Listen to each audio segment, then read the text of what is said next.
YCP నేత సజ్జల రామకృష్ణారెడ్డి మీడియాతో మాట్లాడుతున్నారు. లైవ్ లో చూద్దాం. వేశారో లేదు, చట్ట ప్రకారము పోలీసులు వాళ్ళంతటా వాళ్ళు సుమోటోగా అవి తీసేయాలి. ఎందుకంటే ఎవరు పబ్లిష్ చేశారో తెలియకుండా ఇట్లా పబ్లిక్ లోకి మెటీరియల్ రావడానికి వీల్లేదు. ప్రింటెడ్ మెటీరియల్ వాళ్ళు చేయలేదు. దాని మా పార్టీ నాయకులు అయ్యా ఇది అన్యాయం కదా, లేని ఆరోపణ చేస్తూ ఊరు పేరులో నువ్వు వేలిస్తే వాటి తీయాలి కదా అని తీయడానికి పోతే అక్కడ పోలీసులు వాళ్ళకి అడ్డం ప్రొటెక్షన్ వచ్చారు, మా వాళ్ళకి అడ్డం వచ్చారు వైఎస్ఆర్సీపీ. దాని ఎక్స్టెన్షన్ నిన్న జరిగింది. సరే, నిన్న నెరేషన్ లేక నేను పోను. రాంబాబు గారు ముందు రోజు చెప్పారు, నిన్న వెళ్లారు. నిన్న ఆయన వెళ్ళింది టెంపుల్కు వెళ్లి వస్తుంటే కర్రలతో ఎందుకు ఉండాల్సి వచ్చిందండి వీళ్ళు? పోలీసులు ఎందుకు డిస్పర్స్ చేయలేకపోయారు వాళ్ళని ఎందుకు? టెన్షన్ క్రియేట్ అయితే మేము కత్తులు ఎత్తుకోకపోతేనే కట్టలు ఎత్తకపోతే మమ్మల్ని తరిమితే అర్థం ఉంది, అరెస్ట్ చేయొచ్చు. వాళ్ళు కట్టలు పట్టుకొనో రాళ్లు పట్టుకొనో ఇంకో రకంగానో వాళ్ళు దాడికి సిద్ధంగానో బూతులతో తిడుతూ ఉంటే వాళ్ళని నివారిస్తారా?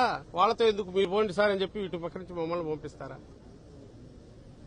అక్కడ నుంచి అక్కడ జరిగిన గొడవలో రాంబాబు గారు అన్న మాటకు సంస్కారయుతంగా ఆయనే మళ్లీ నేను అనకుండా ఉండాల్సింది అన్నాడు. నేను ఇక్కడ గుర్తు చేస్తా, ఈరోజు వీడియోలు సర్క్యులేషన్లో ఉన్నాయి, చూపిద్దామనుకుంటే ఇక్కడ స్క్రీన్ లేదు కానీ పెద్ద స్క్రీన్లో చూపించాలని ఉంది. ముఖ్యమంత్రి అమ్మ మొగుడు, ముఖ్యమంత్రి తల్లి మొగుడు అని ఇద్దరు అన్నారు. చంద్రబాబు నాయుడు అన్నాడు, పవన్ కళ్యాణ్ అన్నారు. వీడియోలు ఉన్నాయి. ఇంకా ఇవాక చాలా బూతులు అన్నారు. ఇంకా ఆయన ఇప్పుడు కాబోయే ముఖ్యమంత్రి అంటున్నారు లోకేష్. ఆయన ఏకంగా లండన్లతో ముండలతో పడుకున్నాడా మీ జగన్ రెడ్డిని ఓపెన్ గా సీఐతో అంటున్నాడు. అది సరే, మిగిలిన వాళ్ళు చాలా బూతులు, అవన్నీ వాటి జోలికి పోదలుచుకోలేదు. ఇవన్నీ రికార్డెడ్ గా ఉన్నాయి. వీళ్ళని ఎక్కడ నిలదీయాలి, ఏమి చేయాలి వీళ్ళను? నిన్న ఓ డీఎస్పీ ఇక్కడ అంటుంటే నేను వీడియోలో చూశాను, ఆశ్చర్యపోయినా. అభిమానులు అన్నాక మాత్రం వస్తారబ్బా, కొంచెం ఓపిక పట్టండి, వాళ్ళు అలసిపోయినాక మేము ప్రశాంతంగా అందరినీ సర్దుతామని. అసలు ఏమవుతున్నారో తెలియట్లా. అంటే ఇప్పుడు ఒకవేళ రెండు పొలిటికల్ పార్టీలుగా మేమేదైనా తప్పు చేసినా, వాళ్ళు తప్పు చేసినా, మధ్యలో ఉండాల్సిన అధికార వ్యవస్థను, పోలీసు వ్యవస్థను వాళ్ళు తీసుకోవాల్సిన చర్యలు వాళ్ళు తీసుకోవచ్చు. నిన్న ఈవెన్ రాంబాబు గారు ఏదన్నా అనుకోనిది అన్నారని ఇంకోటి అన్నా కూడా ఆయనను వచ్చేసి ఆయనకు నోటీసు ఇవ్వడము, ఇంకోటి చేయడము, పోలీసులు పిలిచి మాట్లాడడము, వాళ్ళు వచ్చి మనం ఏదైనా చేసిండొచ్చు, ఏది కాదన్నట్టు చట్ట ప్రకారం. కానీ ఇక్కడ నిన్న జరిగింది, చట్టం గూండాలను ప్రొటెక్ట్ చేసింది, చట్టం అరాచక శక్తులను ప్రొటెక్ట్ చేసింది. చట్టాన్ని కాపాడాల్సిన పోలీసులు మౌన ప్రేక్షకుల్లాగా వచ్చి నిలబడినారు 5 గంటల పాటు. 7 గంటల మొత్తం వాళ్ళ సమక్షంలో. చిన్న ప్రశ్న వేస్తా, దీన్ని అన్నందుకు ఎవడో రియాక్ట్ కావచ్చు. మాకు ఆ మాత్రం బలం లేదా? రావాలనుకుంటే రారా జనం? కదిలి రమ్మంటే రారా? ఏం వాతావరణం కోరుకుంటున్నారు? లేదు, ఇంకొక ప్రశ్న వేస్తా, పొరపాటున ఆ వచ్చి తాగి రకరకాలుగా ఇచ్చేస్తున్న వాళ్ళు సీసాలు, పెట్రోల్ సీసాలు లోపలేస్తున్నారు, తగలబెడుతున్నారు. అక్కడ మా ఈస్ట్ ఇన్ఛార్జ్ మహిళ కూడా అక్కడ ఉన్నారు, ఫాతిమా. ధైర్యంగా ఆమె 5 గంటలు అట్లే ఉన్నారు. నాయకులు వేరే వాళ్ళు ఉన్నారు. అంబటి రాంబాబు గారు ఉన్నారు, సీనియర్ నాయకుడు. ఎవడన్నా పొరపాటున కిటికీల్లోంచి తగిలి ఎవరికన్నా ప్రాణాపాయం జరిగితే చంపడానికి వచ్చినారని అర్థమవుతోంది. పోలీసులు మౌన ప్రేక్షకులుగా ఎట్లుండగలిగారు నాకు అర్థం కావట్లా. వాళ్ళకైనా లోపలికి రాగలిగి ఉంటే, ఒకవేళ మా వాళ్ళకి ఏదైనా జరిగితే ఎవరిది పూచి? ఎక్కడో అటాక్ చేశారంటే మాకు తెలియదండి, రిపోర్ట్ వచ్చేసరికి నచ్చు. మీ సమక్షంలో ఇంకో విషయం చెప్తున్నా, 5:30 నుంచి కౌన్సిల్లో ప్రతిపక్ష నాయకుడు, మా సీనియర్ నాయకుడు బొత్స సత్యనారాయణ గారు, DGP, additional DG, IG, SP వరుసపెట్టి ఫోన్లు కొట్టారు. రెస్పాన్స్ లేదు. అయిపోయిన తర్వాత రాంబాబు గారిని తీసుకెళ్లాక ఆ తర్వాత కాంటాక్ట్లకి లైన్లోకి వచ్చారు. ఏం సూచిస్తుంది అనేది? దేనికి సాక్ష్యం? అది పైనే ఒక స్కీమ్ ప్రకారము, పథకం ప్రకారము ప్రీ మెడిటేటెడ్ మర్డర్ అటెంప్ట్ అవునా కాదా? ఇది అందరూ ఆలోచించండి. ఎక్కడికి తప్పించుకోలేరు.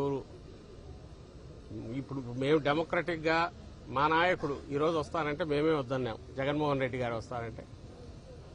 ఇది మళ్ళీ ఇంకా టెన్షన్కి ఇప్పుడు దారి తీస్తుందేమో. వాళ్ళు టెన్షన్ క్రియేట్ చేసినా వాళ్ళు ఇంకొక సాకు చూపిస్తారు. కాబట్టి 1-2 రోజులు ఆగడం బెటరు అన్నాం. బట్ ప్రజాస్వామ్యయుతంగానే పోరాడతాం, అహింసాయుతంగానే పోరాడతాం. ఢిల్లీలో మా పార్లమెంటరీ పార్టీ అంటే ఎంపీల బృందం అంతా కలిసి ఎన్హెచ్ఆర్సీని కలుస్తున్నారు. హోమ్ మినిస్టర్ గారి అపాయింట్మెంట్ అడుగుతున్నారు. అక్కడ వస్తారు. ఇక్కడ కూడా గవర్నర్ గారిని రేపు కలిసే ప్రయత్నం చేస్తాం. అలాగే కోర్టులో కూడా కేసులు వేస్తాం. పోలీసు అధికారులు పైనుంచి కింది వరకు ఎవరిని వదలం. అందరి మీద ప్రైవేట్ కేసులు కూడా పెడతాం. ఈ రోజు నిన్న ఉండాల్సింది ఇంత భద్రత ఈ రోజు ఎందుకు పెట్టారు అర్థం కావట్లే. మన ఇంట్లోకి పరాయి వాడు ప్రత్యర్థి శత్రువు వస్తా అంటే వాడిని తరమడానికి ఉపయోగించాల్సిన పోలీసు వ్యవస్థ మాకు రక్షణ కల్పించాల్సింది ఈ రోజు మా నాయకుడి ఇంట్లోకి మా ఇంట్లోకి మేము వస్తుంటే మాకు అడ్డం పెట్టారు. ఎందుకు అర్థం కావట్లే నాకు. రిక్వెస్ట్ చేసుకుని రావాల్సి లోపలికి వచ్చింది. ఇది నిన్న ఈవినింగ్ ఎందుకు చేయలేకపోయారో వాళ్లే ఆన్సర్ ఇవ్వాలి.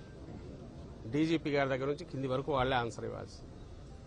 హోంమంత్రి ఏమో ఆన్సర్ ఇవ్వాలి. ఈ రోజు కాదు, నిన్న మొన్న రజనమ్మ మీద, అంతకుముందు లేదా మొన్న బ్రహ్మనాయుడు గారి మీద, నిన్న బ్రహ్మనాయుడు మీద, కరుణాకర్ రెడ్డి, భూమన కరుణాకర్ రెడ్డి ఇంటి దగ్గర అసలు ఎట్టొస్తారో నాకు అర్థం కావట్లా. ఇళ్ల దగ్గరికి నేరుగా అటాక్ చేస్తూ గుర్తు చేయొచ్చు.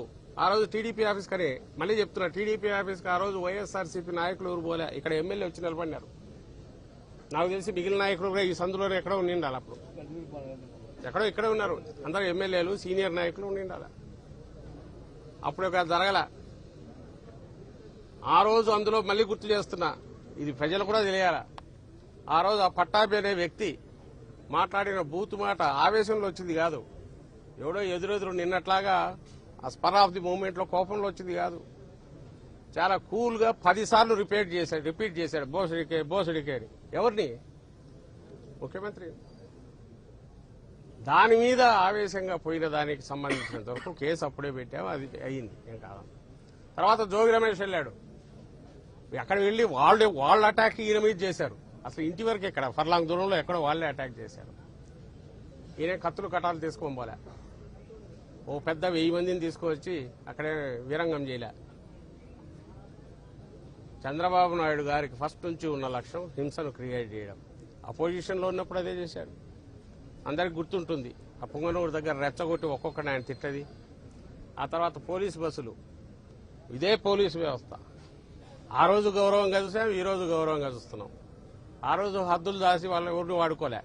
ఆ రోజు ఒక పోలీసు అధికారి కూడా కన్నుకు దెబ్బ తగిలింది. పోలీసు వెహికల్ తగలబెట్టారు, పెట్రోల్ ఇవి వేశారు. అప్పుడు అపోజిషన్ లో ఉన్నారు. వాళ్లే దాడి చేస్తారు, వాళ్లే ఆగింతం చేస్తారు, వాళ్లే వాళ్ళకున్న మీడియా పవర్తోనో ప్రచారం మీద ఉన్న వాళ్ళకి పట్టుతోనో ఒక అబద్దాన్ని నిజం చేయాలని చూస్తారు. ఇప్పుడు అదే చేయాలని చూస్తున్నారు. ఇప్పుడు ఏమంటారు, మా లీడర్ను బూతులు తిడతారా అని. మీ లీడర్ను కాదు బాబు అని ఈయన సంస్కారయుతంగా చెప్పాడు. ఎక్కడ జస్టిఫై చేయలే. నేను చేసింది కరెక్ట్ అని అనలా, నేను అనుకుని ఉండాల్సిందేనే అన్నాడు. బట్ అటువైపు నుంచి తిట్టిన బూతులకు అనుకోకుండా రెస్పాండ్ అయ్యాను అన్నాడు. మరి అవి తిట్టలేదా వాళ్ళు? వీళ్ళందరినీ తిట్టలేదా? నిన్న సాయంత్రం అంతా ఇంట్లో వాళ్ళు అదే అంటున్నారు. ఇప్పుడు రాంబాబు గారి భార్య లేదా కూతుర్లు ఇద్దరు, 3 మహిళలే ఉన్నారు. వాళ్ళకి ఆశ్చర్యం వేసేది ఏదంటే, ఉంటే గింటే మా నాన్న అక్కడున్నాడు, అక్కడికి పోతారనుకుని మేము సేఫ్ అనుకున్నాము. కానీ ఆమె మహిళా శాసనసభ్యురాలు, ఆమె వచ్చి మా ఇల్లు కూడా చూపిస్తే ఇక్కడ కూడా అటాక్ చేశారు. ఇది షాకింగ్ గా ఉందని. ఆ విచక్షణ లేదు. నిన్న జరిగింది క్లియర్ గా కోల్డ్ బ్లడెడ్ మర్డర్ అటెంప్ట్